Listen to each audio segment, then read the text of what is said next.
I loved Peter for 10 years. He kicked away my child without batting an eye. It was good that the child was gone, saving me another trip to the hospital. That night, I lay on the cold operating table, ready to give up on life. Peter, who never believed in God, completely broke down in front of the church. As long as Daisy could live, I would give my life to her. Peter came to my apartment, his face flushed with alcohol. Daisy, I have a child now. I subconsciously touched my stomach, which was empty and deflated. I almost forgot, I also had a child once. 3 months in, forced to abort by Peter, my eyes became hollow, sitting on the bed in a daze, without saying a word. Peter was disgusted by my lifeless appearance. He often said, "This is what Daisy owes me. Why do you feel wronged?" Tonight, he was perhaps a little too drunk. He didn't harass me. Instead, he patiently held me in his arms and gently said, "Daisy, I hope to have a daughter with you. With me? What does his child have to do with me?" I couldn't help but laugh, a lonely laugh. "Peter, I want a child too. I want to get married." Peter froze in unbuttoning his shirt. He took a cigarette from the pack, lit it in his mouth, puffing out smoke, taking a deep drag, suddenly embracing me. All the smoke blew into my face, choking me madly cough. He bent his eyes, smiling. "You too?" After saying that, Peter casually left. With a pale face, I sat on the windowsill, sitting through the long dark night until dawn. The next day, as soon as I arrived at the office, an unexpected guest awaited me.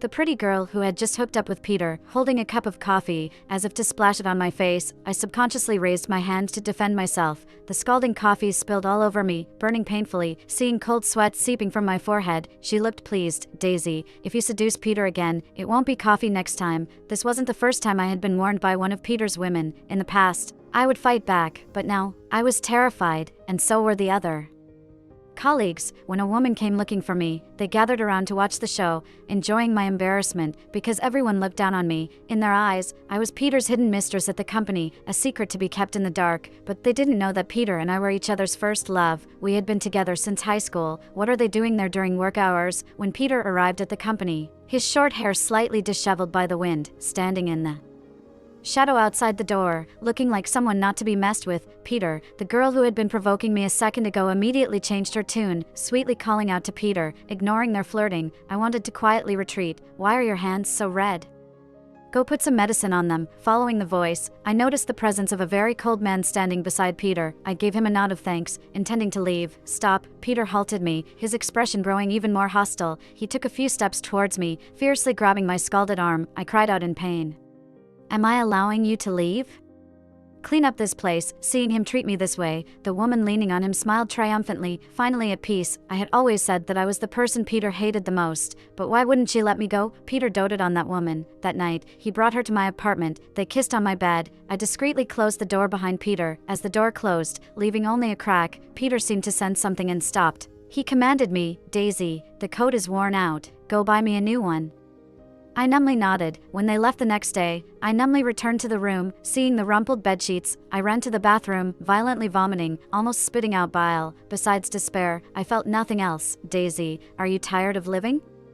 Peter viciously pinched my neck, speaking harshly. "Who gave you the courage to spy on me?" I sent the photos of Peter and that woman to his wife. His wife was heartbroken, so he wanted to punish me. I spoke between coughs, trying to sound firm. "Don't bring women to my house again, Peter. I don't want that." Just before I suffocated, Peter let go of me, disdainfully chuckling. "Don't want it?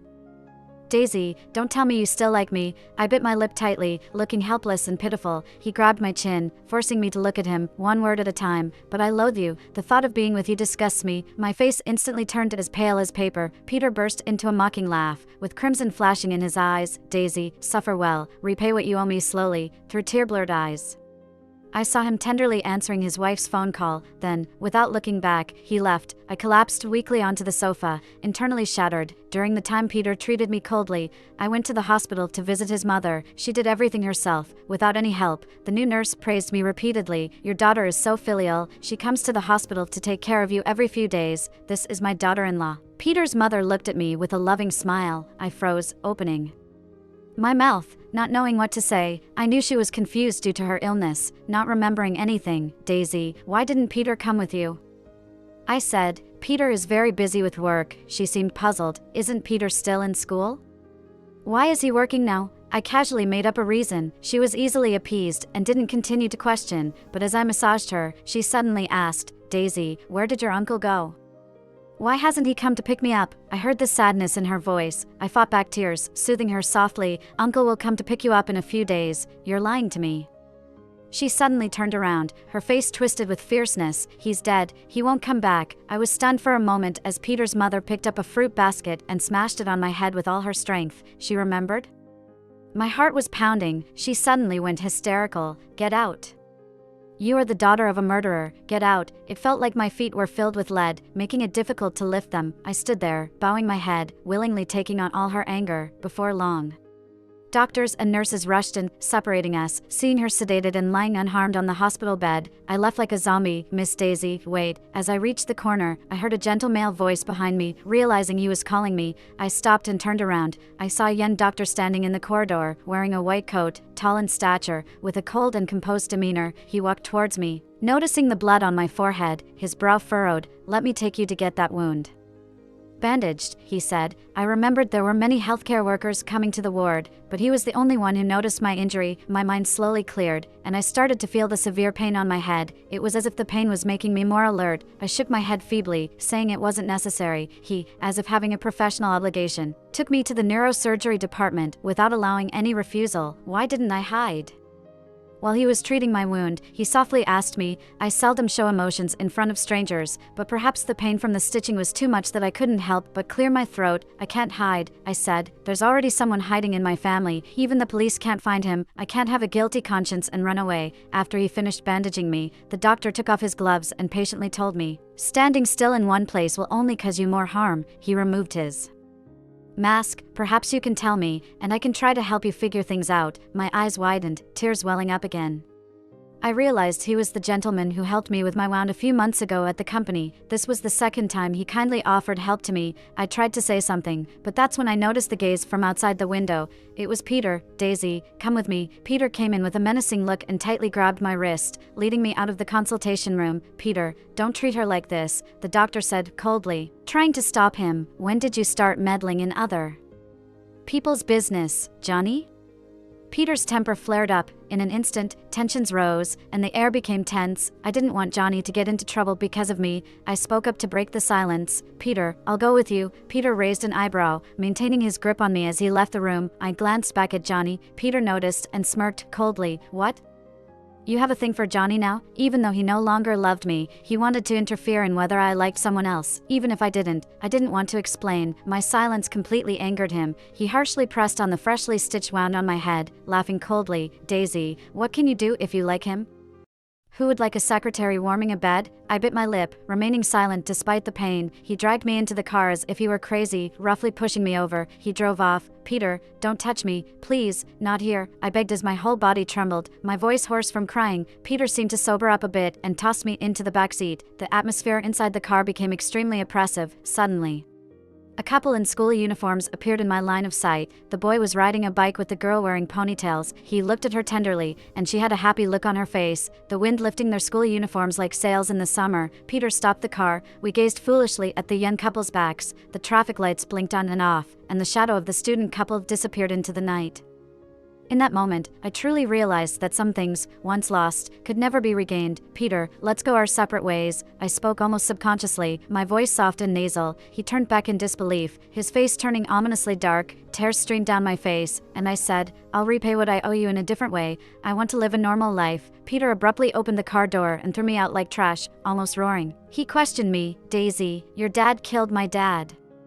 My dad wouldn't have died if it wasn't for your dad hitting him and throwing him into the lake. My mom went crazy after seeing my dad's body, her mental state becoming unstable. Our family fell apart because of what your family did. Your dad fled in fear, and he's still not caught. How can you, the daughter of a murderer, have the right to live a normal life? Tell me, what gives you the right? I was left speechless by his outburst. Peter left me on the side of the road, his phone in his car, making it impossible for me to get a ride back. As I walked back to my apartment, my feet were covered in blisters. Due to a high fever, I spent a week lying in the apartment. My mom thought I couldn't take care of myself, so when I recovered, she anxiously arranged a blind date for me. I heard the other party was a doctor with excellent conditions and caring personality. I was about to refuse, but my mom sighed. Daisy, I'm getting old. My biggest wish is to see you get married. As long as you're not married, my heart is unsettled. I'm afraid that if I suddenly die one day, you'll be alone. And then I won't even be able to close my eyes. My mom's words grew more serious and urgent. After thinking for a while, the other party had good conditions in all aspects, and they might not even be interested in me. Just to appease my mom, I reluctantly agreed. Send me the address, Johnny?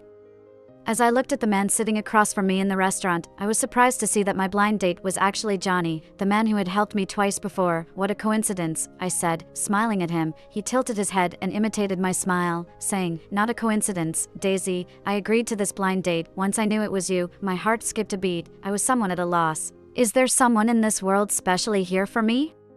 We hadn't even made formal introductions yet. He extended his hand, his gaze filled with warmth. As I looked at his hand, I hesitated whether to shake it or not. Suddenly, Peter appeared with a cigarette in his mouth. Peter stood in front of me, his gaze sharp and dangerous. Next, looking at Johnny, "You here for dinner?" Johnny met my gaze without avoiding it. "Blind date, how about it?" "I'm quite satisfied." With a slight smile on his face, Johnny looked into my eyes and said calmly, "I wonder if Miss Daisy is satisfied with me?" Before I could respond, Peter's face turned completely cold. He spoke up first. "Your taste is not that great." This sentence instantly dropped the atmosphere to freezing point. I pursed my lips, feeling quite low. "The girl I liked, she was the best girl in the world," Johnny gently spoke up, his words resounding. I widened my eyes, looking at him in disbelief. He chuckled softly, looking at me with confidence. Warmth gradually enveloped my heart. Suddenly, Peter sneered. "The best girl?" He approached me, gripping my chin with one hand, mocking. "You mean Daisy?" "When she was in college, I slept with her every time without protection. Oh well, she would obediently take pills. One time she forgot, so I took her to the hospital to have an abortion. I felt like I could hear my brain crashing. I was completely speechless. I sat there stiffly, feeling as if my heart turned to ashes." Peter, getting agitated, with veins popping on his forehead, challenged Johnny. "She's nothing but a withered flower. Do you still want her?" Johnny smiled gently. "I won't marry anyone but her." This angered Peter, his face turning red. "You want to marry Daisy?" "Forget about it. Daisy is a living person, not some object for you to play with. Peter, please respect her. It's none of your business to interfere in our affairs." Johnny turned to me, looking at me sincerely. "Daisy, choose for yourself, okay?" I opened my lips, wanting to speak, but Peter's phone suddenly rang, interrupting me. After listening to the call, he looked a bit flustered. "Daisy, there's an issue with your responsibilities at work. We need to go back to the office." My mind was buzzing as I was forced to leave with him. As I turned away, I saw Johnny's eyes dim in that moment. I quietly lowered my head, feeling uneasy. When I came to my senses, I asked Peter, "What happened with the work?" Peter didn't reply. The car continued driving. After a while, he casually asked, "If I hadn't mentioned the work issue, would you have come with me today?" "No, I wouldn't." After hearing my answer, he slammed on the brakes. Turning to me, he looked bewildered and lost. I calmly met his gaze, with no ripples in my heart. In that moment, I realized I might not love him anymore. Since then, Peter and I fell into a cold war. He shifted me to a different position, no longer making me accompany him to social events. I was left in the project team, working day and night. After a few weeks, not only did my dark circles deepen, but something more terrifying happened. My hormones were out of balance. My period was late. I took sick leave with Peter. He looked at me with a complex expression. "On the way in the car that time, did you take the pills?" His words struck like thunder out of a clear sky, leaving me stunned. I closed my eyes, feeling increasingly anxious. Ignoring him, I quickly took a cab to the hospital. The doctor moved a device across my belly, making me tense up. After a few minutes, she finally stopped. Pointing at a spot on the screen, she said to me, "You're pregnant. This is your child, currently very healthy, but your uterine wall is too thin. Prone to miscarriage. Many women are unable to conceive again after a miscarriage. You must be careful." I stared at the screen in disbelief, my mind blank. My heart suddenly stopped beating. I even forgot to breathe. 2 years ago, before Peter got married, I had been pregnant before. Anxiously and joyfully, I told Peter about the news. He casually replied, "You don't have to tell me if you have a child in the future. Take care of it yourself." My heart shattered into pieces. This was my first baby. I instinctively protected him. I didn't want to give up on him. "Peter, please, don't treat the baby this way, okay?" Peter responded word by word, "Daisy, your child is despicable. He doesn't deserve to live in this world. Got it?" My blood stopped flowing, and I stiffened, covering my ears. I didn't want the baby to hear curses from his biological father. It's too pitiful to be Daisy's child. He hadn't even been born yet, and he suffered so much. I couldn't let him go through the same torment as me when I was crying miserably. I finally convinced myself. I went to the hospital with Peter for the surgery.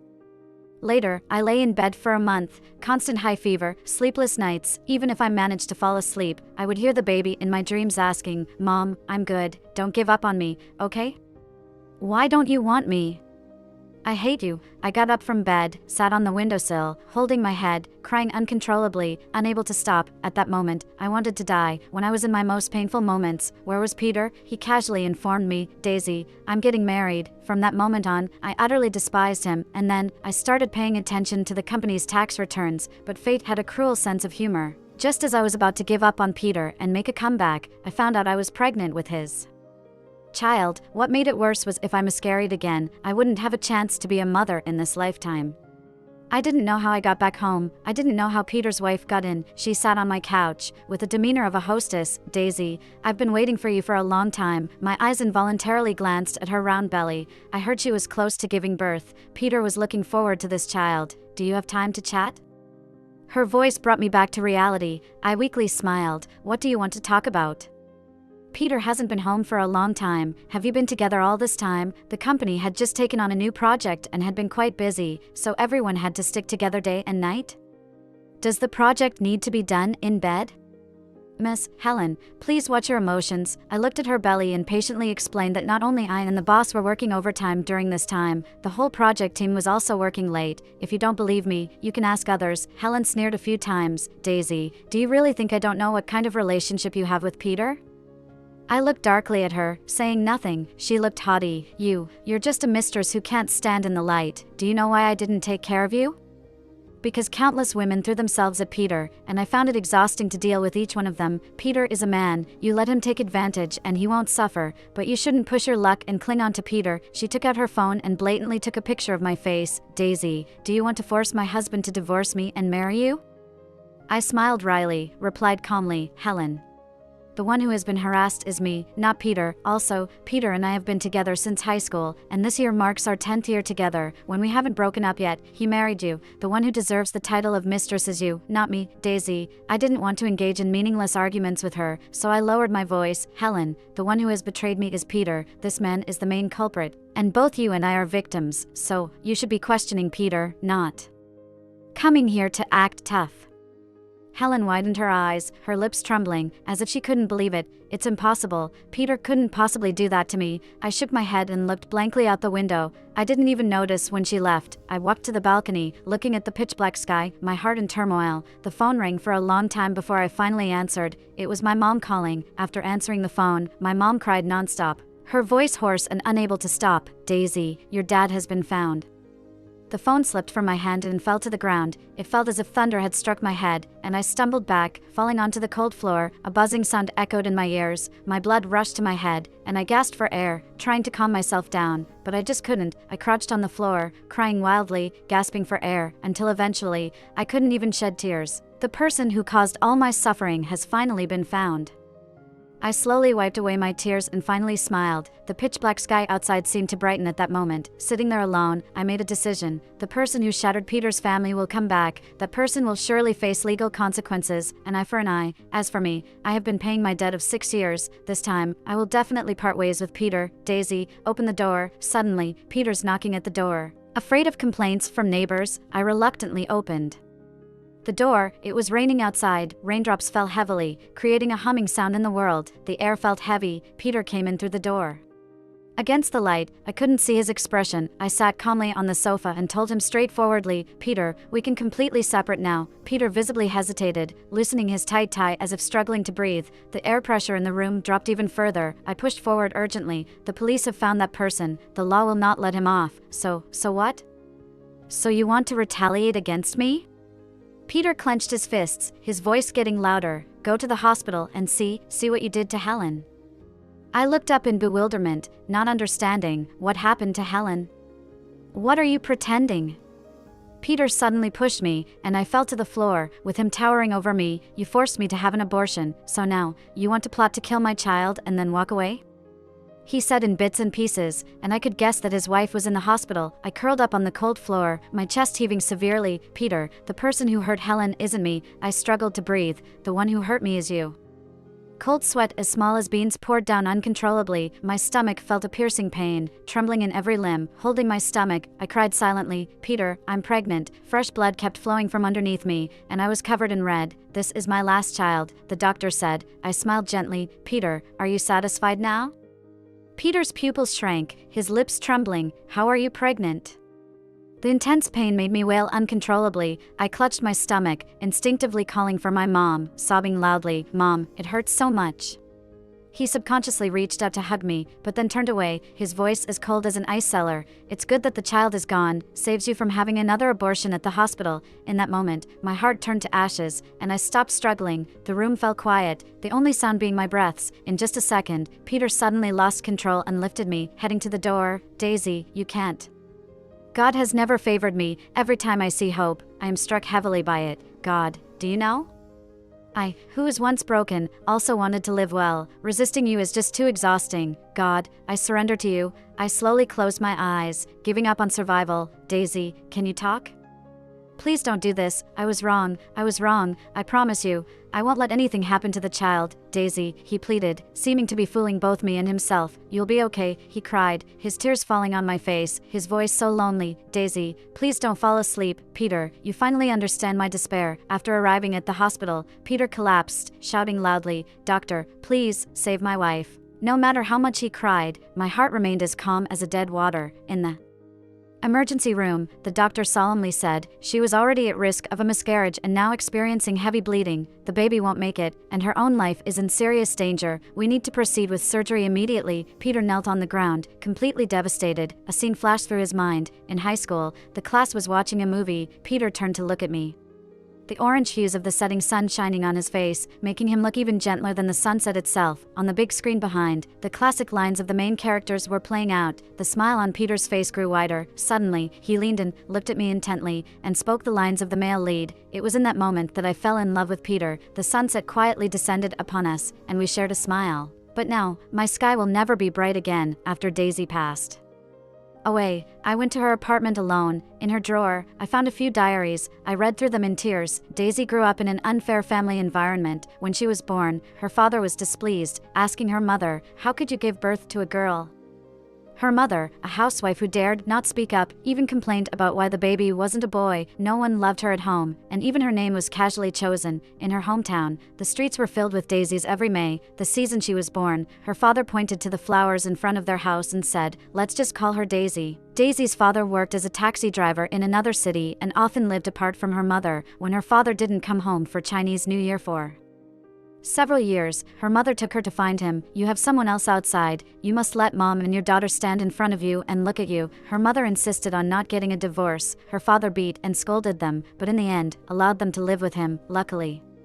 Daisy excelled academically and was soon admitted to a good school. That's where she met Peter. Later, Daisy transferred to the local high school. Peter was her desk mate, handsome and from a well-off family. He was a prominent figure in school. Daisy was not good at socializing, a bit insecure, always writing in her notebook after class. They were like two parallel lines that would never meet, each on their own path. But Peter was the class monitor. He insisted on integrating Daisy into the new school and helping her solve various problems using the excuse of being responsible. He even complimented Daisy on her lovely name. He taught Daisy to be confident. As they grew closer, Peter made Daisy call him boss. Daisy felt uncomfortable, but she wouldn't say it. Peter's brother sat on the side teasing, "Just call him. He's not forcing you to call him husband." That day, Daisy's heart was about to explode. She glanced at Peter, only to see his face turning red as well. From then on, she could clearly feel that things were different between her and Peter. Peter would bring her breakfast, accompany her on runs, help her with physics, and they would wish upon stars together. They planned to attend the same university, but neither of them confessed their feelings. It wasn't until the last day of winter break that Peter handed her a love letter. "Daisy, can you deliver this to the girl in the other class?"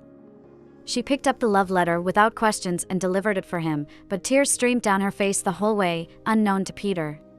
Daisy ignored Peter for the entire winter break. Upon returning to school, Peter, upset, asked her why she was ignoring him. Daisy thought to herself, "You are interested in someone else, so I decided to distance myself from you." I sighed, wondering how the fiercely proud Daisy eventually forced herself to become Peter's warm secretary. That day, Peter was furious. That night, he forcibly stopped Daisy outside the dormitory building. Then, in a low voice, he apologized. "Daisy, if you're angry, You can hit me, just don't ignore me, please." Seeing how the usually proud Peter was now so humble, Daisy's eyes turned red for some reason. She muttered softly, "I didn't want to deliver your love letter that time." Peter suddenly realized what was going on with the girl he loved. He immediately explained that the letter was written by his brother. He said his brother came up with the idea for Daisy to deliver the letter to see if she truly liked him, and he made Daisy angry, full of remorse. He eventually realized his mistake. Staring at Daisy, he asked, "Daisy, are you jealous?" At that moment, his eyes were like the stars in the sky. No one could lie to the stars, so Daisy nodded in agreement. Peter was so excited, a bit incoherent, holding his hands up, unsure where to put them. Finally, he touched her head, gently saying, "Hello, girlfriend." Back in the dormitory, Daisy splashed her face with cold water several times, her cheeks still burning. That night, she had a boyfriend. After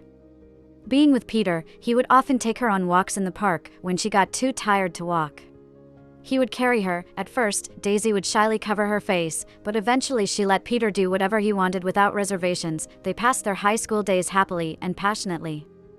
During their senior year of high school, Daisy had to return to her hometown to study and was reluctantly sent back home by Peter, as her father sternly told her that the money he spent was for her education, not for her to engage in a romance. After hurling various insults at her, her father suddenly asked if the boy, Peter, came from a good family. Daisy thought about all the unique gifts Peter had given her and nodded. Her father's demeanor changed immediately. "You should keep in touch with this boy, girl. Studying won't get you anywhere, even if you go to a good university and find a decent job. It's not as good as marrying well. I've invested so much in you, it's all accounted for, and you will have to pay it back in the future." Daisy felt suffocated by her father's words. She despised him. She didn't want to become a parasite on Peter. She wanted to study hard, get into a good university on her own merits, find a good job, and strive for a bright future. Daisy wanted to be her own solid support, not relying on anyone else. Eventually, Daisy returned to her original city and attended the same university as Peter. The two of them became a well-known exemplary couple on campus. Those who knew them said,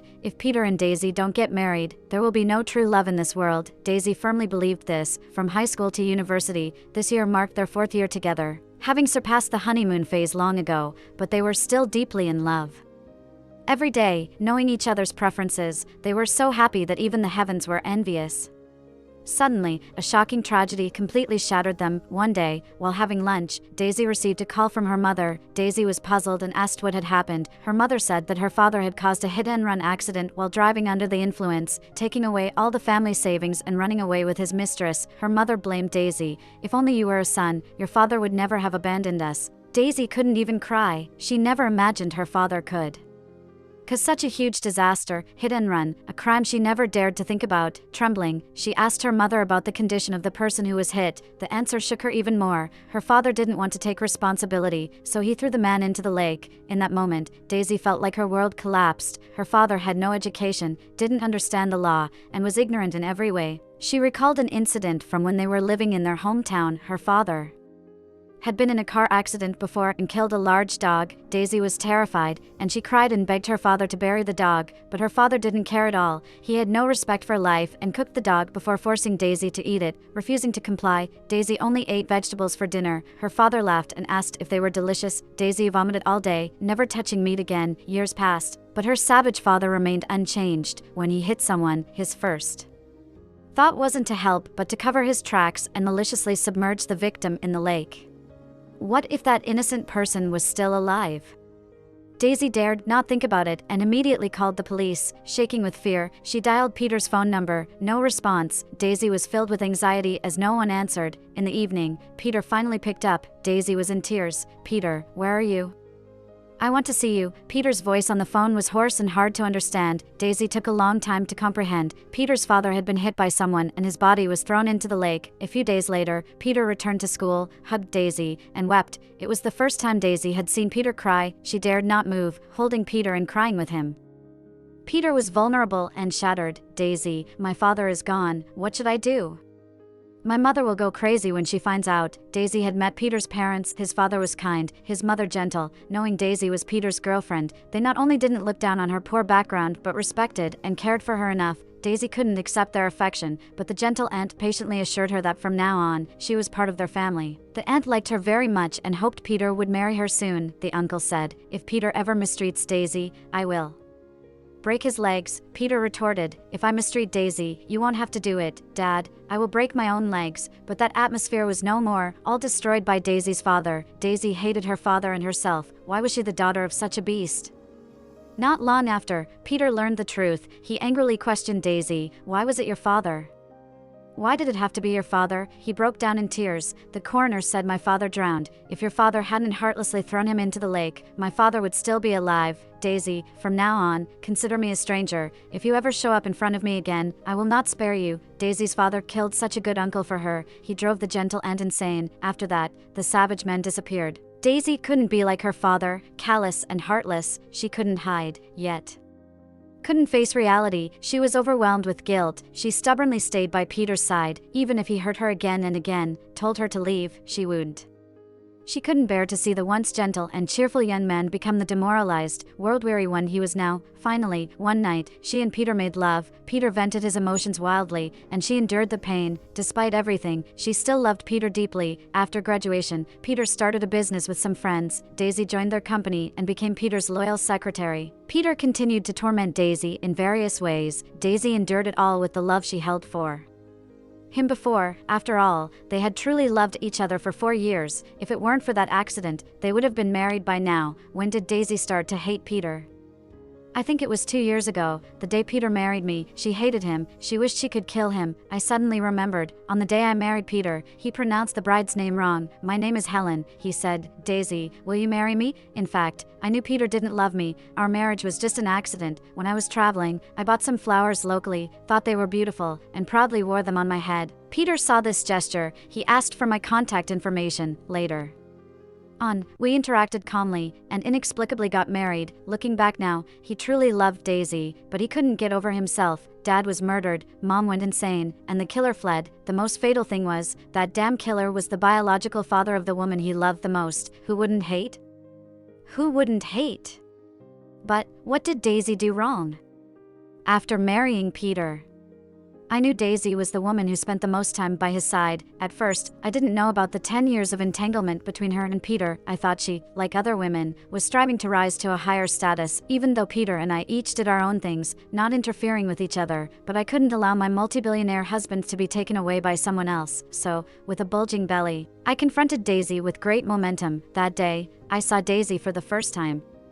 She was too thin, with hardly any flesh on her body, as if a gust of wind could blow her away. She looked up at me, with a lingering sadness in her eyes. I stared at her fiercely and scolded her well. She answered calmly, striking a blow to my soul. She said she had been with Peter for 10 years, yet Peter married me, but she had never resented me, as fellow women, because the main culprit was Peter. We were all victims. At that moment, I suddenly realized, I even felt a bit unable to lift my head. The one who did wrong was obviously the man. Why did I, without even thinking, want to blame Daisy for Peter's infidelity? In a daze, I went home, and coincidentally Peter was there. I confronted him directly. Let's get a divorce. Peter, without even lifting an eyelid, said, okay. His arrogant attitude thoroughly angered me. I scolded him. Peter, you are truly hypocritical. You never actually loved me. He remained unaffected. I sarcastically exposed him. You love Daisy, don't you? He suddenly raised his head. What does Daisy have to do with anything?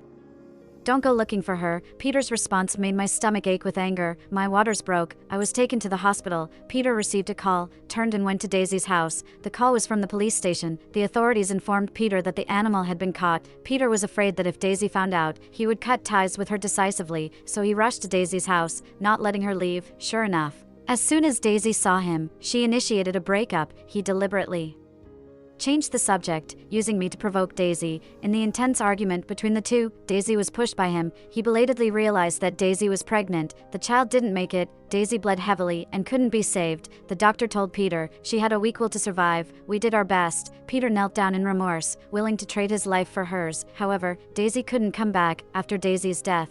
I questioned myself, if that day I hadn't argued with Peter, would I still have ended up in the hospital? Would Peter not have used me as a reason to harm Daisy? Would Daisy still be alive? Daisy, I'm sorry. The day Daisy passed away, I happened to give birth to a daughter. I named her Candy. I hope that her life will be as sweet as candy. The father of this child is not Peter. That night Peter got drunk. He thought we had slept together, but we never did. I handed over the company's tax documents found in Daisy's house to the police. The next day, the police took Peter away. I liquidated all his assets, split into 3 parts. One part is kept for raising my daughter. One part is used to establish several Hope primary schools in Daisy's hometown. The last portion, I handed over to Daisy's mother, her mother, and I talked a lot. She said her Daisy had always been obedient since she was young, but she didn't treat Daisy well. Raising Daisy didn't seem like raising her own daughter, but rather like raising someone else's daughter-in-law. She demanded Daisy to be obedient and virtuous. Daisy had to do a lot of housework from a young age. Her hands covered with frostbite and had to wash clothes in the icy river. After school, while other kids could play carefreely, Daisy couldn't. She had to cook. After preparing the meal, she would go to the nearby gambling house and call her mother back to eat. Later on, Daisy's father ran away with his mistress, taking away all the family's savings. When her mother was left with nothing, she finally remembered she still had a daughter. That was when their relationship slowly started to improve. I couldn't listen any longer. I cried and said, "Auntie," before Daisy died. She was calling for her mom. "Auntie, you owe her an apology." Daisy's mother sat down, clutching her heart, crying in anguish. I went to visit Peter in prison. His haggard appearance made it hard for me to recognize him. I sighed, trying to calm myself down. I said, "Peter, the company's tax returns were found in Daisy's apartment." "I know. I submitted them. Daisy didn't have a chance to retaliate against you, so she sent me instead." Peter remained silent. I continued, "I found some diaries at Daisy's house." Peter looked up, his voice hoarse. "Where are the diaries?" I smiled unchanged. "I burned them." Peter suddenly stood up. The nearby police officers quickly restrained him. His eyes were bloodshot, struggling desperately, howling like a lonely beast. I left casually, outside the prison. The bright sky was truly beautiful. Johnny's epilogue. I met Daisy in the hospital. She often came to visit Peter's mother, and over time, most of the doctors taking care of Peter's mother had gotten to know her. Many doctors privately praised her, saying Peter had married a good daughter-in-law. When the doctors familiar with Peter mentioned that he was already married, but not to Daisy, everyone's expressions changed instantly. But I was curious about what she had been through, why there was always a hint of unshakable sadness in her demeanor. I took the initiative to get closer to Peter. I told him about his mother's condition, and since we were of similar age, we quickly became friends. One day, Peter invited me to visit his company. There was a domineering woman in the company who was bullying Daisy. Daisy seemed to be accustomed to it. I noticed her swollen arm and couldn't help but remind her to apply some ointment. This action made Peter immediately angry. He stood between me and Daisy, viciously berating her. I suddenly realized that if I got closer to Daisy, Peter would only intensify his mistreatment of her. The second time I witnessed Daisy getting hurt was in the hospital. I patiently persuaded her and helped her bandage the wound. She thanked me numerous times. I was really curious about what had happened to her. I tentatively asked her, but she didn't want to talk about it. I took off my mask, and she finally realized that I was the one at Peter's company who had reminded her to take care of her wound. She smiled gratefully. I continued to inquire, saying I could help her find a way out. She moved her lips as if wanting to say something. The next moment, Peter suddenly appeared and took her away. Daisy had a mysterious attraction to me. Whenever I had a moment to myself, I couldn't help but think of her. I made great efforts to arrange a meeting with her, but unexpectedly, Peter showed up again. It seemed no matter where Daisy was, Peter could find her. Peter seemed to know that I liked Daisy. He freely insulted her in front of me, using the most offensive language. In that moment, I was shocked. I couldn't understand how Daisy had endured so much suffering. I confronted Peter, saying I would only marry Daisy. Peter was furious and forcibly took her away. Since then, Daisy never contacted me again. The next news I heard about her was that she had passed away. She was killed by Peter. If I could go back to the day of our meeting, I would tell Daisy, the words Peter said only prove he is an animal. They can't prove anything else. Daisy, women's dignity isn't in their physical purity. You are the best girl forever. Daisy, you are true to yourself. It's them who are not true to you. Daisy, I'll take you away, far from Peter. It's a pity there are no ifs. Later, I heard that Peter committed suicide. He left everything behind, regretfully seeking Daisy. I knew he could always find Daisy, but how I wish Daisy would never have to meet Peter again.